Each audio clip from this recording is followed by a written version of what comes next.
paramos aqui.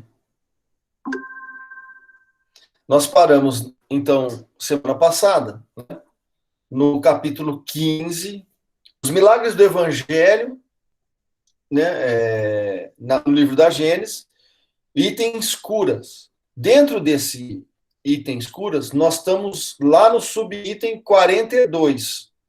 E Kardec vem comentando isso, né? A parte dos possessos. Né? A semana passada tinha uma referência no item 40 da ressurreição de Lázaro, que era para que a gente pudesse olhar no próprio livro da Gênesis, no capítulo 14, que é o capítulo dos fluidos, o item 29. E eu não copiei aquele item semana passada. E na hora que eu estava lendo, eu percebi. Então eu estou colocando aqui de novo, porque ele tem a ver também para que a gente entenda a parte da frente, tá? Inclusive, o comentário de Kardec aqui, o item 190.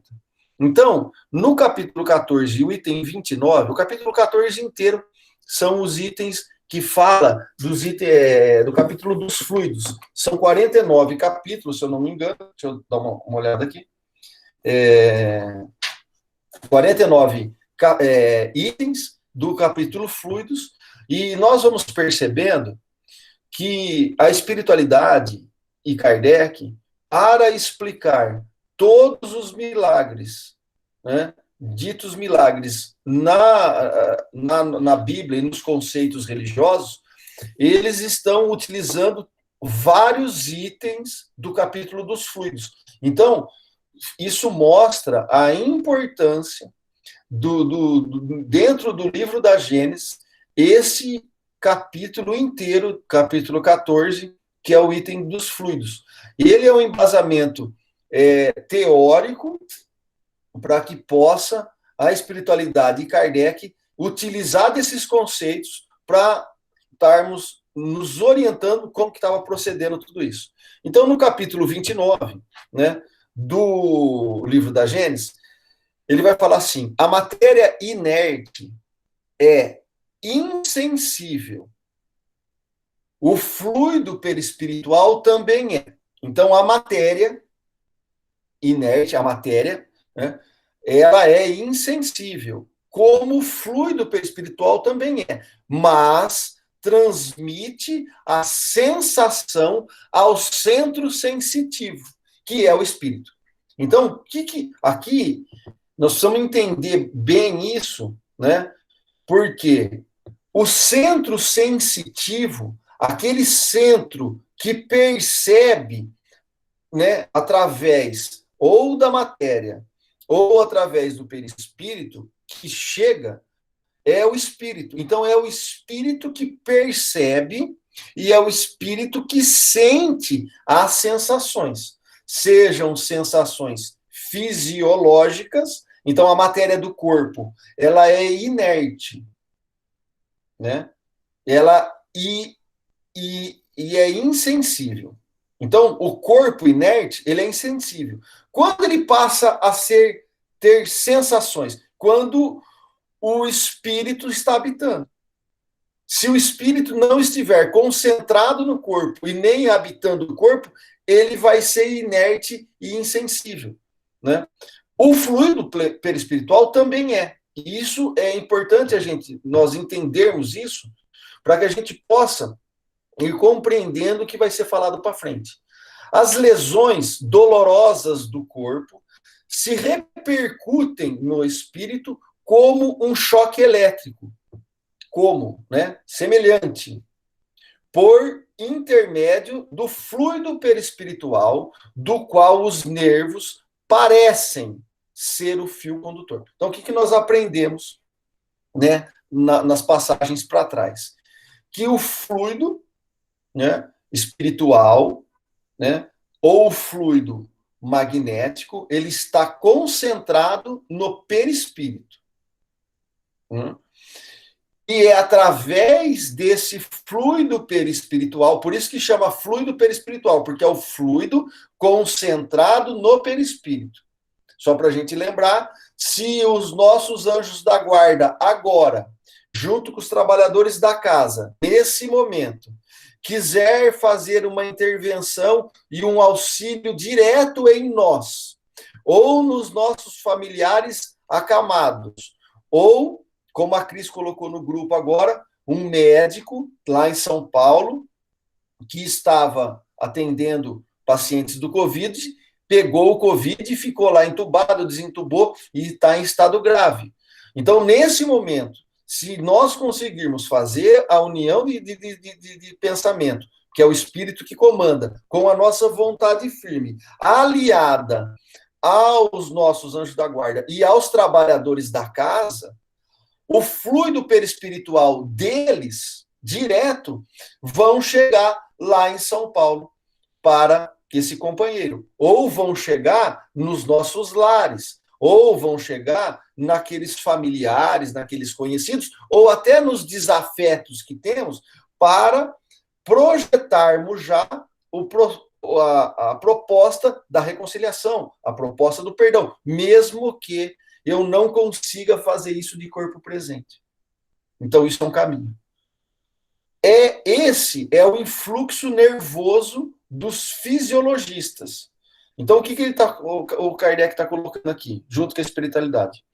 Que é as lesões dolorosas do corpo se repercutem no espírito. Então, eu tomei uma pancada no pé. Ela vai repercutir no meu espírito como um choque elétrico. Similar. Por intermédio da onde?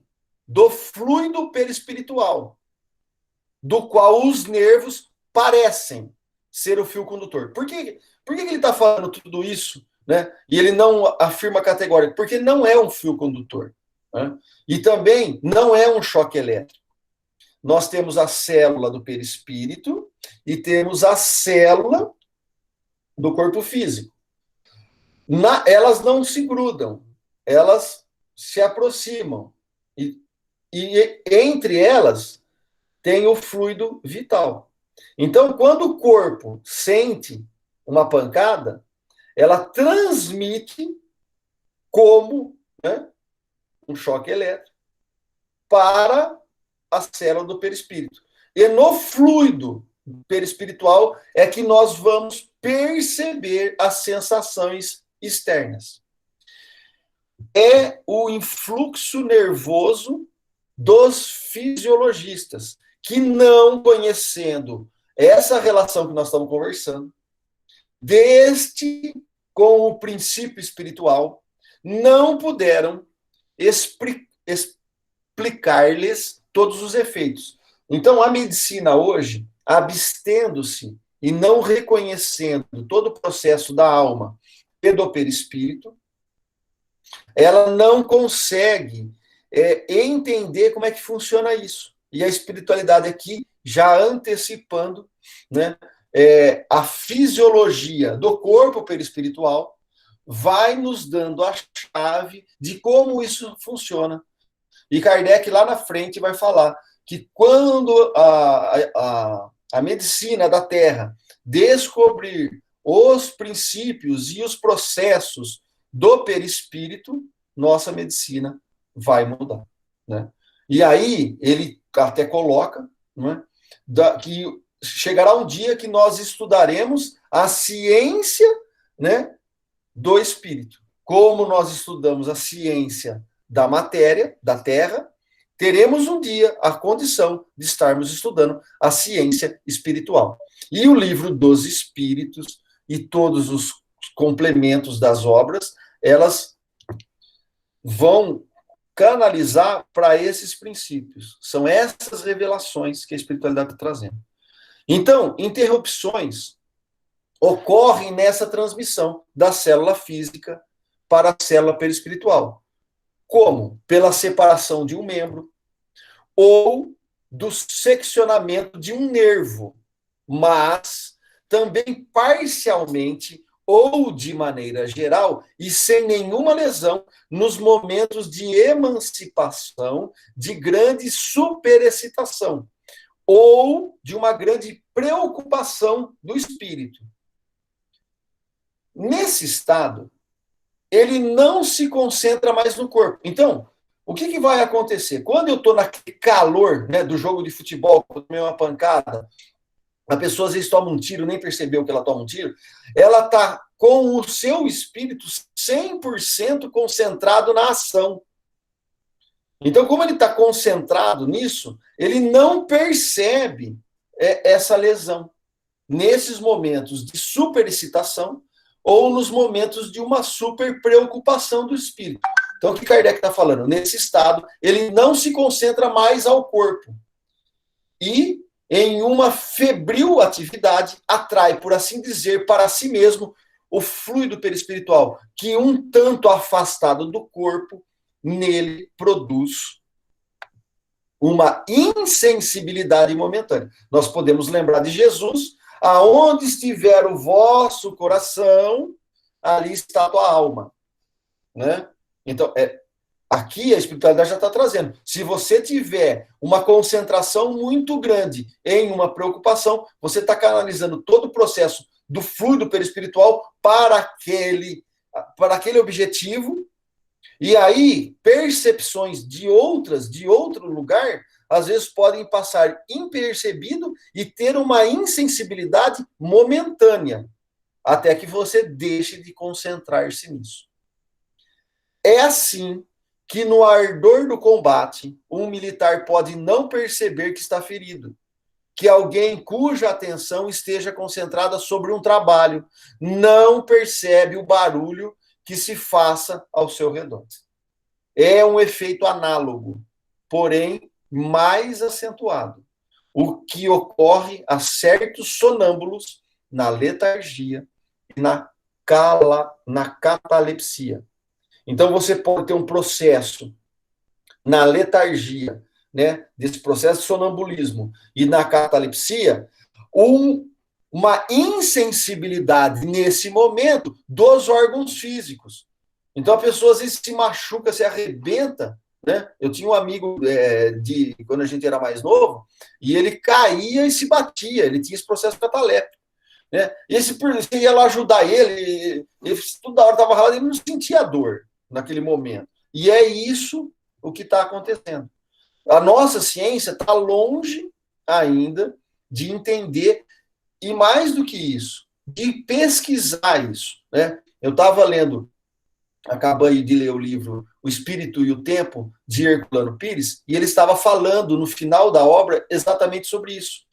Como que nós, espíritos, ainda não conseguimos nos organizar no sentido não de fazer a coisa caseira de pesquisa, mas realmente usar instituições, né, já formadas com um vulto de recursos, né, financeiros, científicos e de vontade ali para poder pesquisar isso.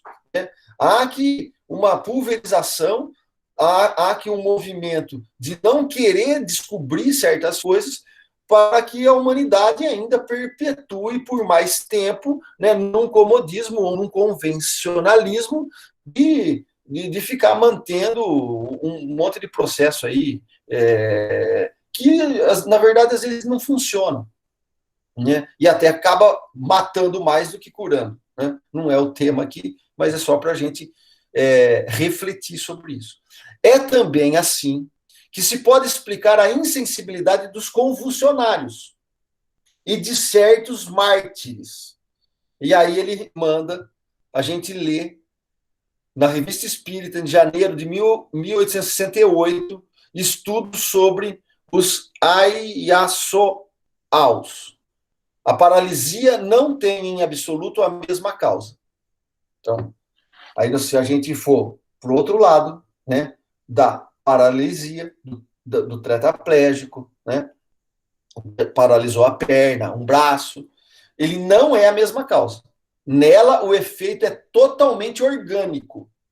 São os próprios nervos, os filamentos condutores, que não estão mais aptos à circulação fluídica. São as cordas dos instrumentos que foram avariadas. E ele vai pedir aqui, ó, para que a gente olhe o item 190, que na Gênesis, na edição da tradução até a quarta edição. Tá? Kardec vai fazer um comentário.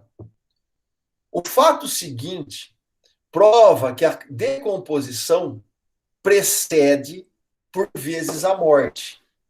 Que ele está se remontando lá à ressurreição de Lázaro.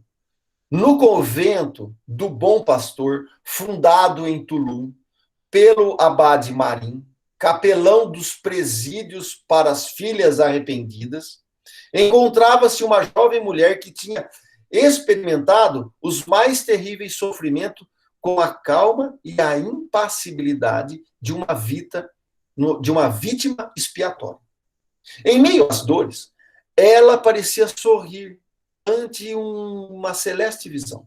Como Santa Teresa, ela pedia, né, ela pedia sofrer ainda.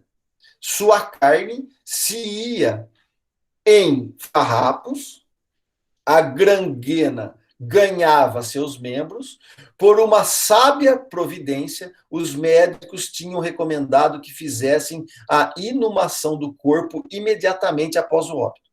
Coisa estranha, mas ela deu o último suspiro e todo o trabalho de decomposição parou.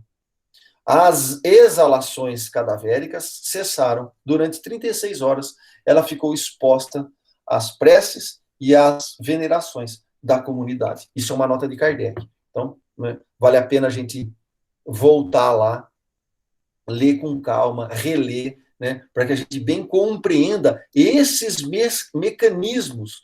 Porque se nós conseguirmos entender principalmente esses 49 itens do capítulo dos fluidos, muito do comportamento mediúnico, muito do comportamento do passista, quem está recebendo o passe, dos processos de cura, né, vão nos ser aclarados na mente e nós vamos conseguir compreender melhor como tudo isso se processa. Né? Então, no item 42, esse fenômeno encontra sua explicação natural nos princípios expostos anteriormente no capítulo 14, número 43. Então, de novo, Kardec está voltando aonde? Lá no capítulo 14. Exemplos análogos provam que ele não é nem impossível, nem miraculoso, pois está nas leis da natureza. Pode ser produzido de duas maneiras. Jesus, embora vivo, pode aparecer sobre as águas sob uma forma tangível, enquanto... Deixa eu só ver aqui se tem alguém chegando. Não. Enquanto que seu corpo carnal estava em outro lugar. É a hipótese mais provável. Pode-se mesmo reconhecer nesse relato certos sinais característicos das aparições tangíveis. E aí Kardec recomenda, olha, volta no item 14 e estudem de novo do capítulo dos fluidos, o item 35, 36 e 37. Por outro lado, o seu corpo poderia ser sustentado e seu peso ser neutralizado pela mesma força fluídica que mantém uma mesa no espaço, sem ponto de apoio. O mesmo efeito é, muitas vezes, produzido em corpos humanos. Então, Kardec está analisando aqui Jesus andando sobre as águas. Então, pode ser duas coisas. Pode aparecer sobre as águas de uma forma tangível, ele estando na montanha, por exemplo, o seu perispírito faz o desdobramento do corpo, ele se materializa e anda pelas águas. É uma hipótese, e é a mais provável, nos fala Kardec. E nos pede para que a gente analise o item 35, 36 e 37 dos capítulos fluidos. Mas pode também, continua ele, ser sustentado o seu peso e o seu peso ser neutralizado pela mesma força fluídica. Tem um experimento, eu já participei disso, né? De que a hora que você consegue concentrar, de inibir esse fluido que chega por aqui, Você pega duas pessoas assim, ela levanta a pessoa com a cadeira. Isso, eu já participei umas 3, 4 vezes e o negócio funciona. Eu não sei explicar direito, mas o que acontece, me parece que é isso que Kardec está falando. Existe uma neutralização do peso, né, dessa força da gravidade, que mantém a mesma coisa, como mantém a mesa no espaço, sem um ponto de apoio, ou o mesmo efeito é muitas vezes produzido em corpos humanos. E nós temos alguns relatos, se nós procurarmos na internet, né, do médium saindo num apartamento lá, não sei que andar lá, e passando para o outro, né, e vários exemplos que nós vamos encontrar isso. Já estudado, a ciência sacramentando, né, isso desde 1920, 1930, já William Crookes, o Bosano, né, tem vários ali estudiosos que provaram e comprovaram tudo isso, né, inclusive na União Soviética, nos Estados Unidos, né, se a gente procurar, nós vamos encontrar isso. O perispírito então, vamos lá. O que eu estou colocando aqui? Ele pede para que a gente analise o capítulo 35 a 37 dos fluidos. Então, eu estou colocando. O que estava falando? Só para a gente lembrar. O perispírito é invisível para nós, em seu estado normal. Porém, como é formado de matéria etérea, o espírito pode, em certos casos, e por um ato de sua vontade, submetê-lo a uma modificação molecular que o torna momentaneamente, e é momentâneo, isso não é perpétuo, e é por um período curto, ele se torna visível. É assim que se produzem as aparições, que do mesmo modo como o dos outros fenômenos, não está fora da lei das leis da natureza. Peixotinho, junto com o Chico Xavier, fizeram um período lá que eles fizeram vários experimentos de materialização. Tem várias fotos, isso foi documentado, tinha repórter, então isso também já foi mais do que provado. Quem fala que não existe ou que não acredita é uma opinião pessoal, mas a partir do momento que foi comprovado contra fatos, a gente pode só falar assim, eu continuo não acreditando, mas já foi comprovado, cientificamente falando. Né? Então, isso não é mais extraordinário. A espiritualidade está trazendo para nós que isso é uma lei natural. E não é mais extraordinário do que o vapor. Invisível quando está muito rarefeito e invisível quando condensado.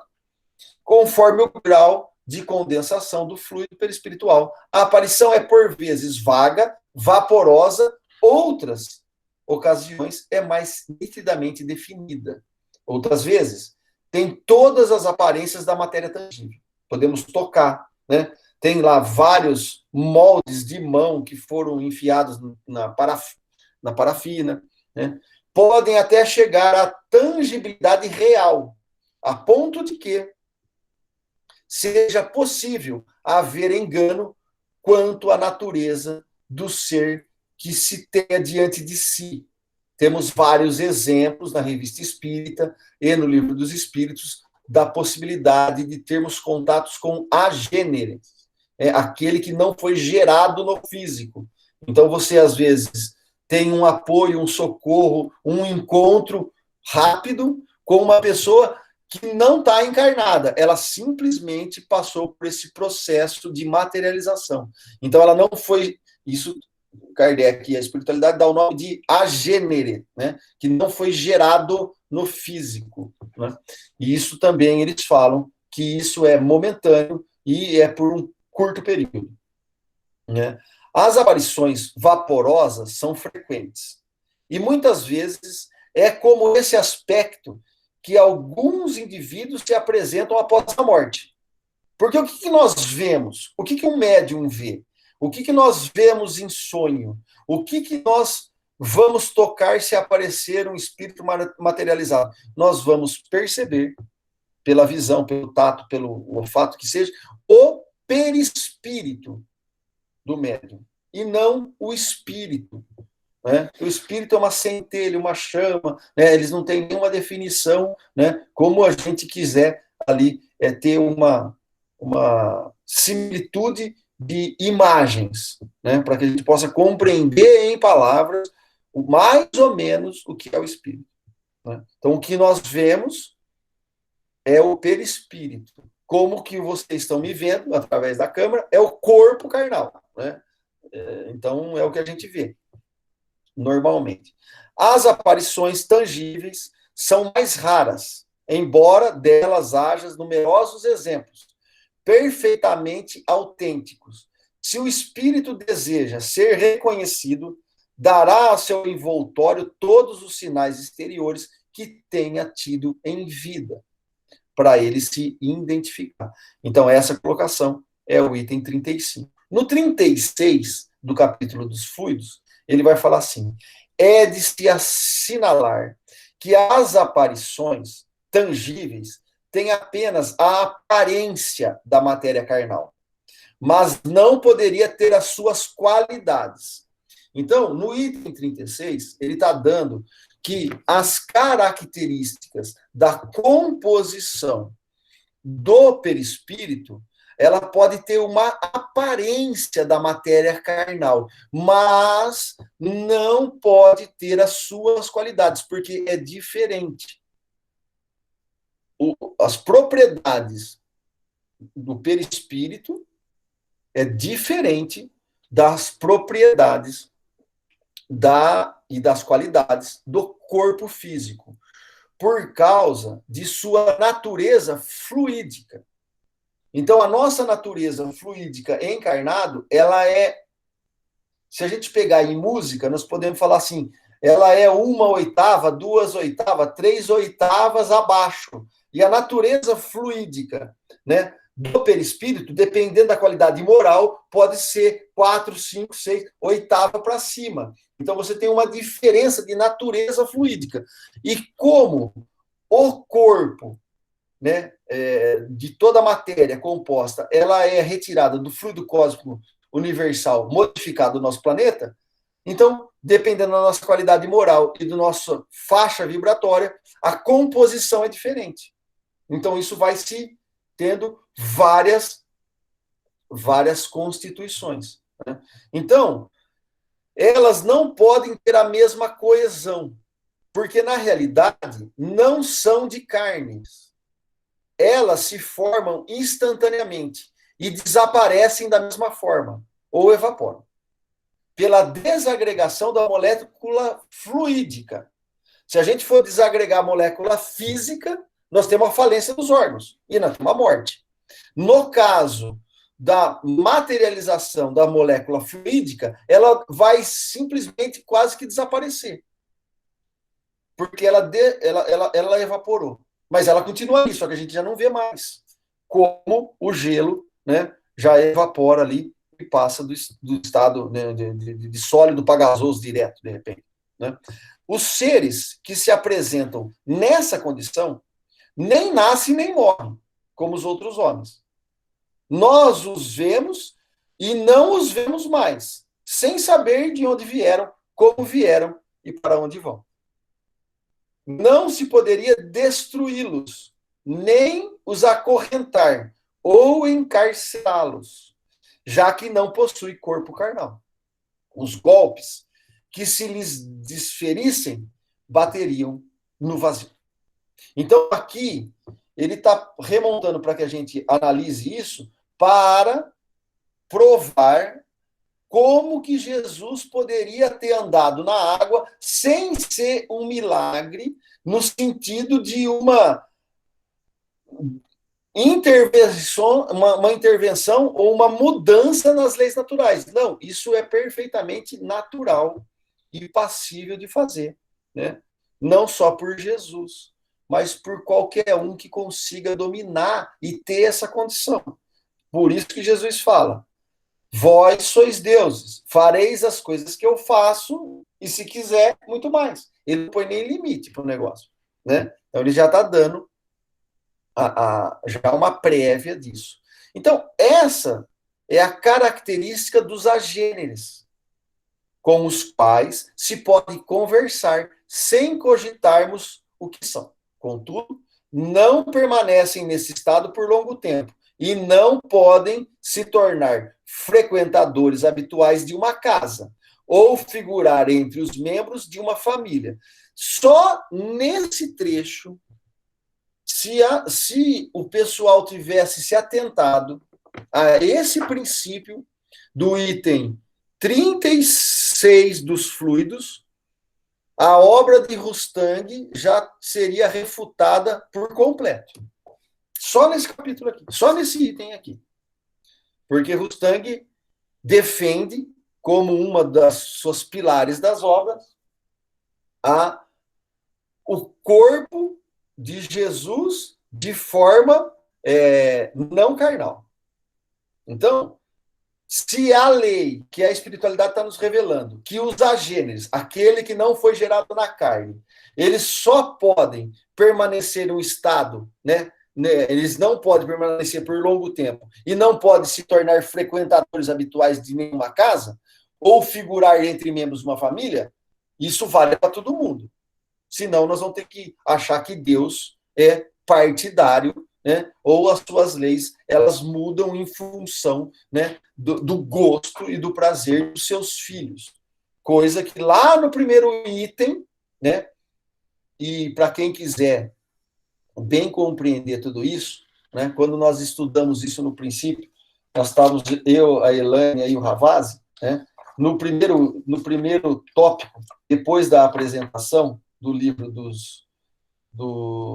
da Gênesis, nós temos aqui a natureza da revelação espírita e tem, da página 48 para frente, todos os atributos do que pode e do que não pode nós aceitarmos como condições do que o Espiritismo processa ou não processa, do que o Espiritismo aceita e não aceita, né?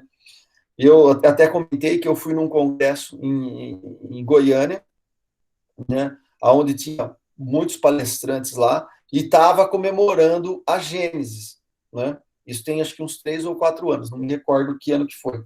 Nenhum palestrante tocou nessas pilastras basilares da primeira parte da introdução aqui do livro da Gênesis. Eu acho que vale a pena. São 62 itens, tá aqui, né, da natureza da revelação espírita. Eu acho que vale a pena lermos, porque na dúvida, vamos buscar lá o que Kardec fala no começo da obra. Qualquer teoria que compusermos ou que estivermos analisando, seja nossa ou de outro, não pode resvalar em nenhum princípio desses 62 itens. Né? E aí depois ele vai completando e ele vai afunilando. E aí, na hora que você chega no item dos fluidos, são mais 49 itens, que não dá qualquer teoria que nós aceitarmos, ou que nós analisarmos, ou que nós lermos em alguma obra que fale diferente disso, Emmanuel nos orienta, né? Fiquemos com Kardec e joga a obra inteira fora. Precisa jogar o cara na caldeira do inferno, condenar? Não. Mas aquele pedaço você não aceita isso como uma verdade, né? Pega o que é bom, lá Paulo já falava, analisai tudo, retém o que é bom, né? Então, muito. Se eu puder fazer uma recomendação aqui para vocês, né? Essa introdução da natureza do Espiritismo, né, 62 itens, e o capítulo dos fluidos, os 42 itens dos fluidos, para mim, assim, são basilar para que a gente possa contestar ou validar qualquer tipo de coisa, né, que vier de comunicação, de passe, de efeitos mediúnicos, vai estar tudo ali. Né? Bom, se alguém quiser comentar aí, vai falando aí, não precisa concordar, eu só estou colocando como eu entendi o que a gente está lendo, e eu interpreto que Kardec está falando claramente isso. Então, contudo, não permanece em estado muito longo e por muito tempo, e nem pode frequentar habitualmente uma casa, e nem figurar entre membros de uma família. Então, não existe agênese nenhum, né, com essa possibilidade. Aliás, em toda a sua pessoa, se a gente for analisar o agênese, há umas características, né, em suas maneiras, algo de estranho, de insólido, que guarda traços de materialidade, de espiritualidade, seu olhar vaporoso e penetrante, simultaneamente não tem a nitidez do olhar pelos olhos da carne. Sua linguagem é breve e quase sempre sentenciosa. Nada tem da clareza e da volubilidade, né? Ser volúvel, a gente queria ficar enchendo linguiça, como minha avó dizia, né? Não tem que falar, você fica enchendo linguiça, da linguagem humana. Sua aproximação faz sentir uma sensação particular, indefinível, de surpresa, que inspira uma espécie de temor. E, embora os tomamos por indivíduos semelhantes a todos os outros, disse involuntariamente: eis um ser singular. E Kardec vai comentar no item 177.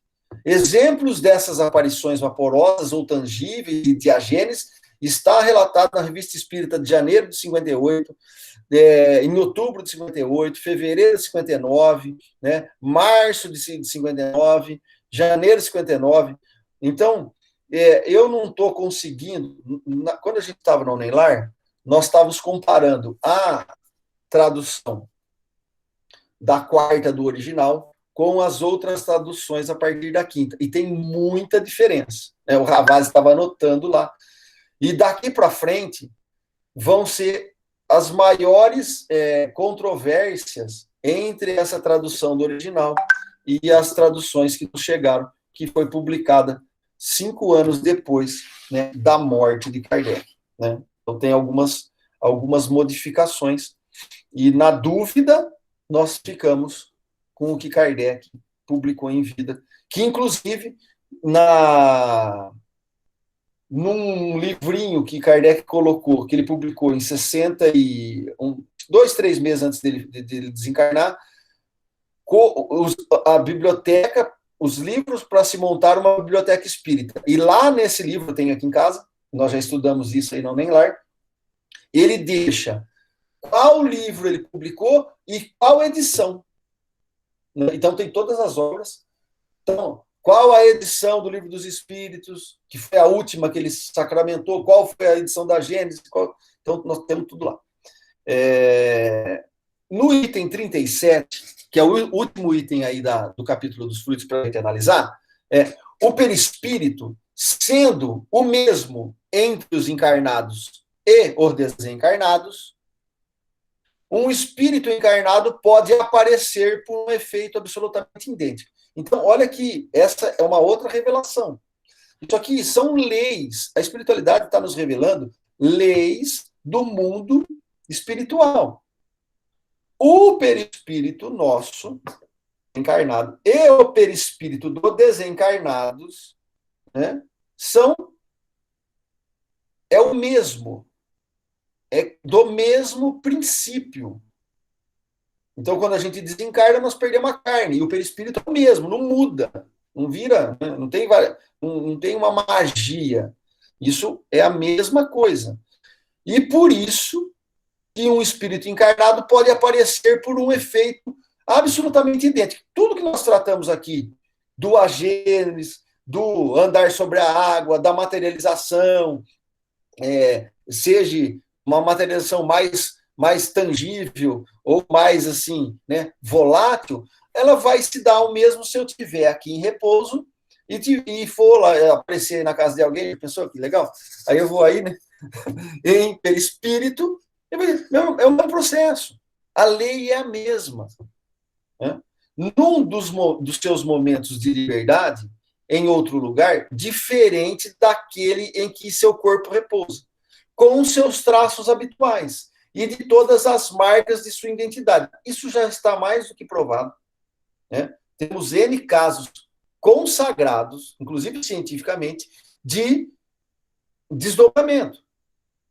Então, podemos falar, não acredito. Tudo bem, é uma opinião pessoal, mas a ciência já provou esse negócio. Né? Então, vem comprovar que Kardec e a espiritualidade não estão errados, eles estão certos.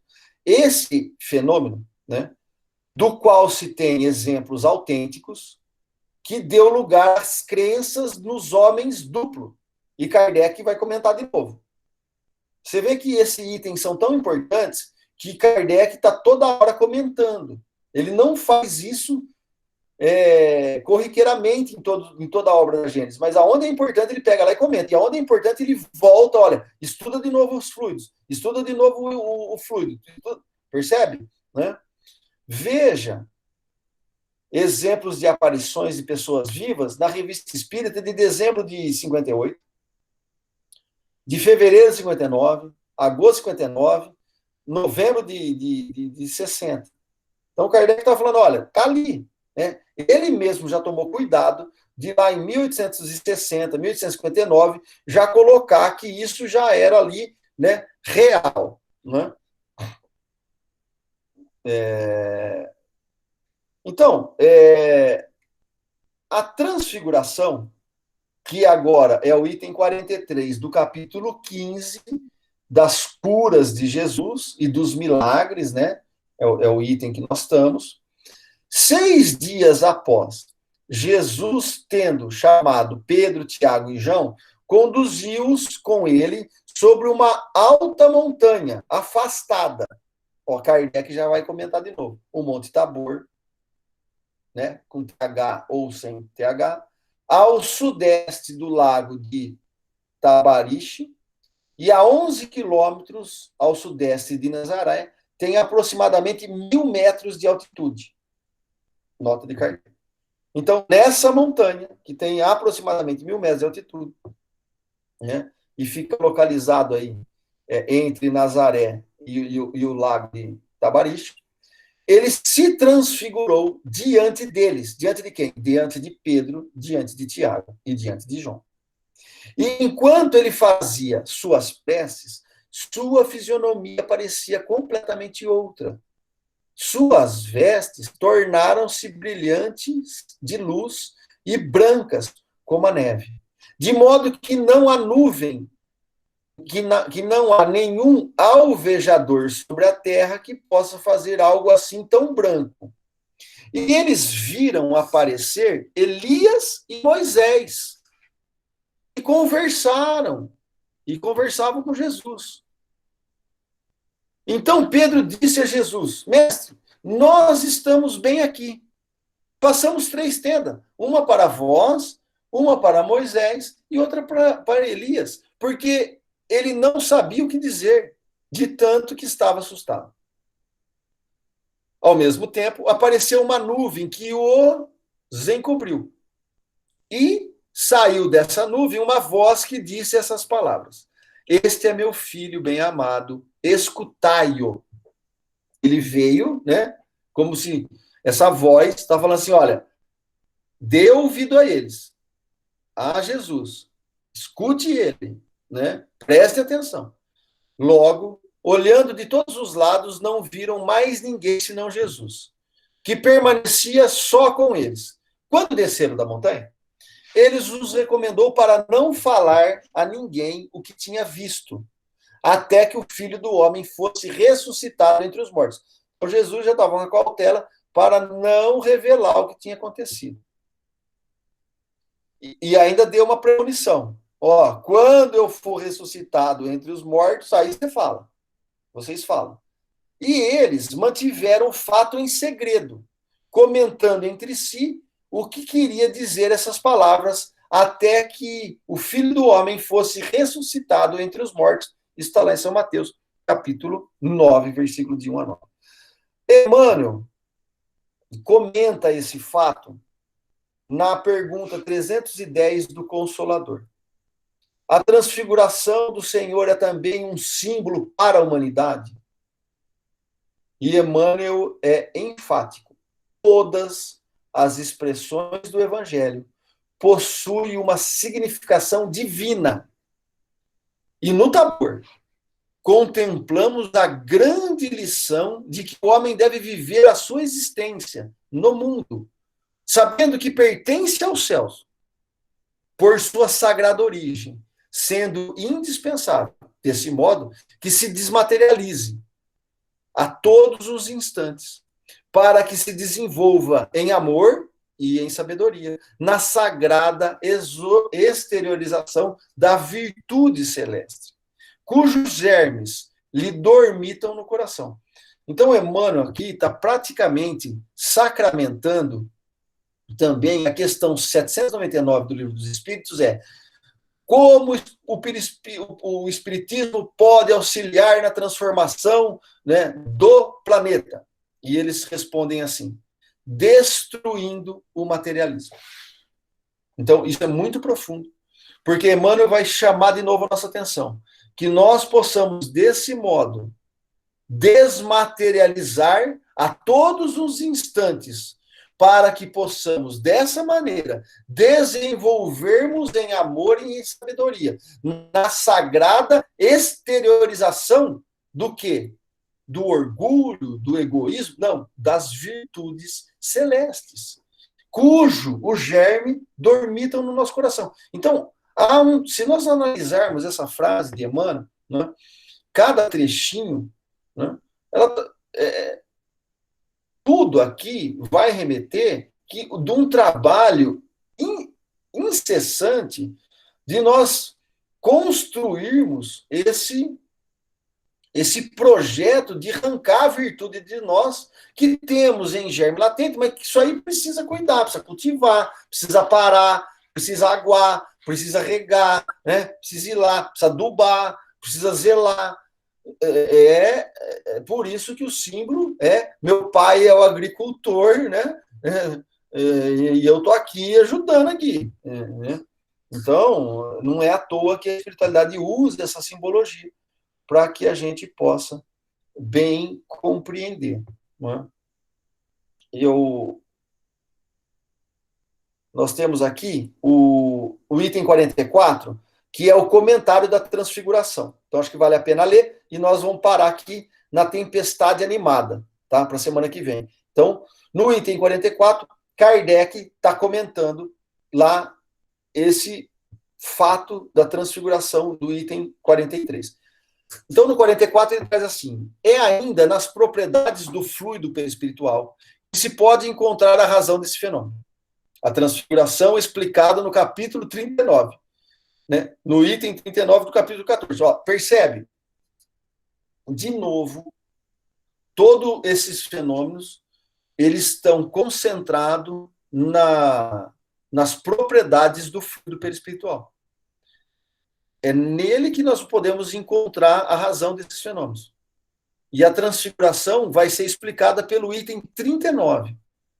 É um fato bastante comum, como consequência da irradiação fluídica, que pode modificar a aparência do indivíduo, mas a pureza do perispírito de Jesus pode permitir ao seu espírito lhe dar uma claridade excepcional.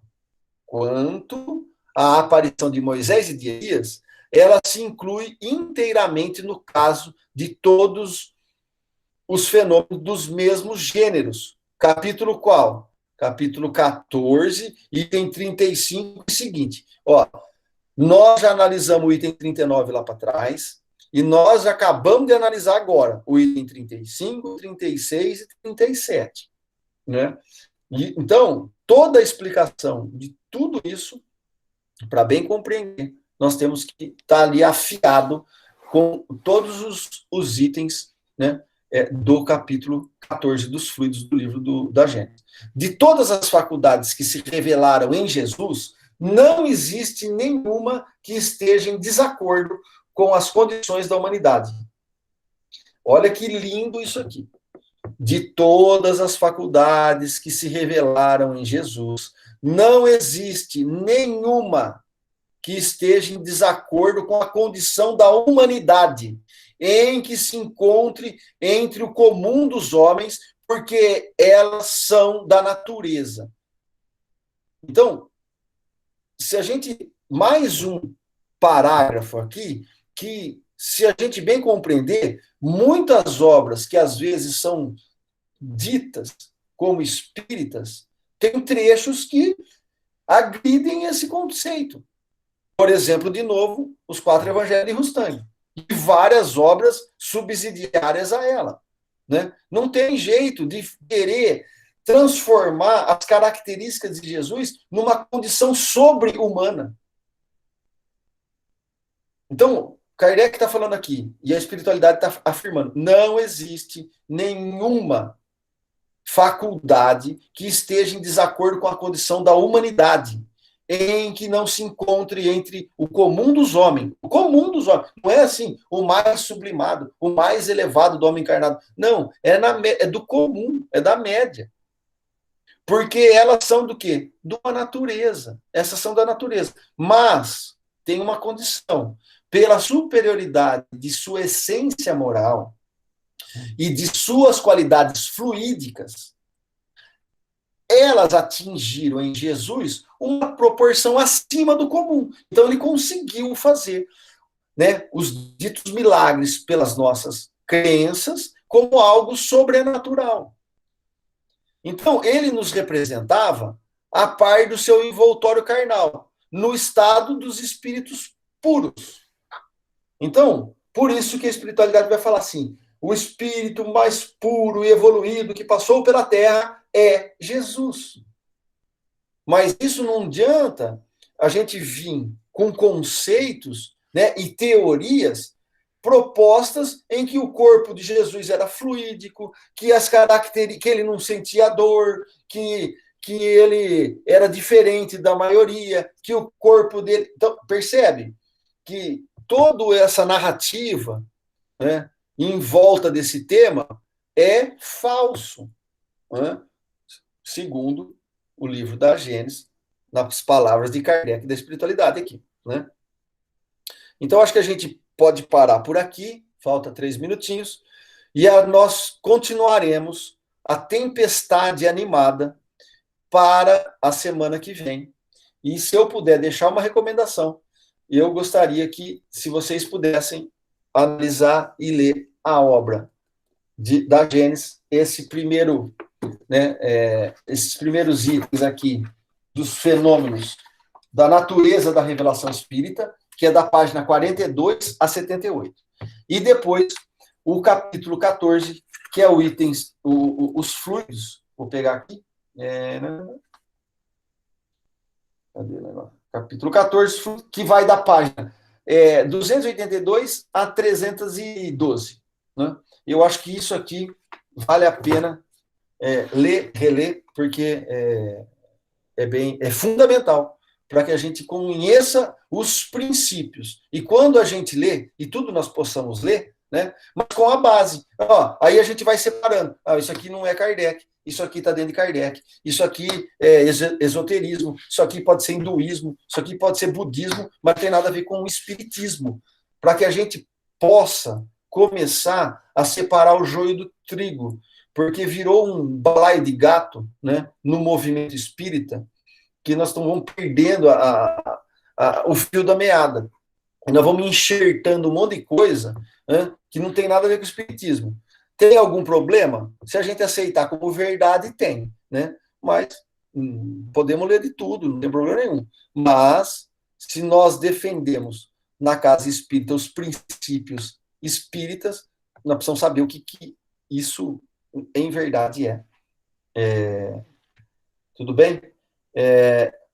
Então, que a gente possa agradecer a Deus, né, por esses momentos de reunião fraternal, de convívio, que as inspirações que nos chegam, né, nas leituras, nas imagens das nossas mentes, com as nossas experiências que trazemos, possa se servir, né, para que dê bagagem, para que a gente possa transformar o nosso mundo íntimo e as nossas relações no planeta, melhorando cada vez mais, auxiliando-nos mutuamente, e que a espiritualidade nos proteja, que Jesus nos ampare Que Deus nos abençoe agora, hoje e sempre.